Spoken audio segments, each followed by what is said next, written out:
So, Adrian, great advice on being, put in the spotlight, having to speak extemporaneously and all those things that cause us all kinds of anxiety in our personal and particularly our professional lives.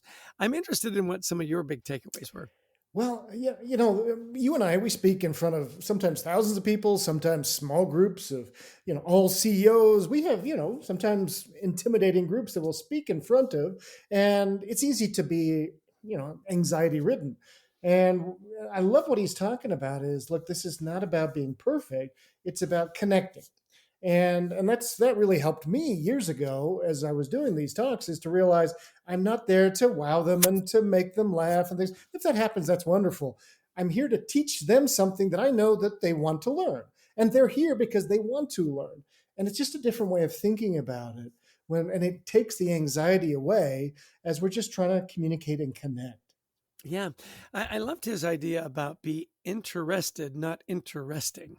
Have some back pocket questions that you ask people. One of my dad's favorite jokes was the guy at the bar with the beautiful woman, that he's trying to impress, and she's going on, and finally she says, "Well, that's why I think I'm wonderful. Why don't you tell me why you think I'm wonderful?" This self-absorption, right? And we all get caught up in that. We want to be the most interesting person in the room instead of being the most interested person. Yeah. In the room. And I thought that was such a great takeaway.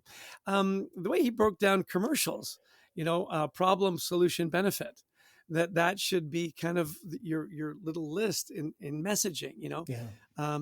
the beginning, the middle, and the end. Just have that mapped out in your brain. These tips I thought were so good that give you structure so that you can be prepared to be spontaneous, which was another great takeaway. Yeah, because you say you're at a business, whatever meeting, and they say, "Oh, what do you do?" And you have that ready to go. But as you said, well, what makes you interested about your work? Somebody may ask you something like that. Well, hey, we're tackling this problem right now. Here's what we're working on. Here's how we think it'll benefit our clients or our stakeholders, etc. I mean, what a great little path to follow. 3 steps each time, and also a wonderful way to do job interviews. He talked about that, like an athlete prepares to be spontaneous. A running back has thought 1,000 times about deking and going that way, and whatever they do. Well, we've got to do the same. Prepare to be spontaneous. What is the key theme? Well, I'm detail oriented, as Matt said. Here's an example. That's wonderful. It's great advice. Yeah, I loved his. I call it the power of the pause, but he talked about take a deep breath. Take a deep breath, and the magic is in the exhale, not the inhale. You take that big, and then the twice as long you exhale, and it just relaxes everything. It gives you a moment to kind of put that structure together, and then be brilliant. Such great tips. I've watched one of his videos on how to receive praise, and he's got this little acronym TAKE, and I'm not going to spoil it for you because I want you to go watch it. Sign up for his newsletter. Really wonderful little things that if we just take a deep breath, put that structure in place, we can reduce anxiety, which is obviously the title of our podcast, and then really convey great ideas. Be interested, be interesting, and take away that anxiety. I think what he's talking about, think faster, talk smarter, is just a brilliant mantra. Yeah, oh, it really is. My last thought too was, what can managers do? I think this was really great. Is reward people who speak up. Be really cognizant of this. Role model it yourself.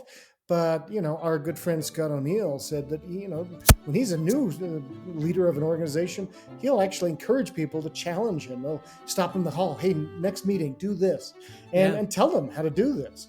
Because he wants that. And I just love that. I love hearing your voice. I think that's a great line. That really struck me. And the idea is, last takeaways, be a better listener. More and more and more, we've got to learn. Yeah, what was that you said?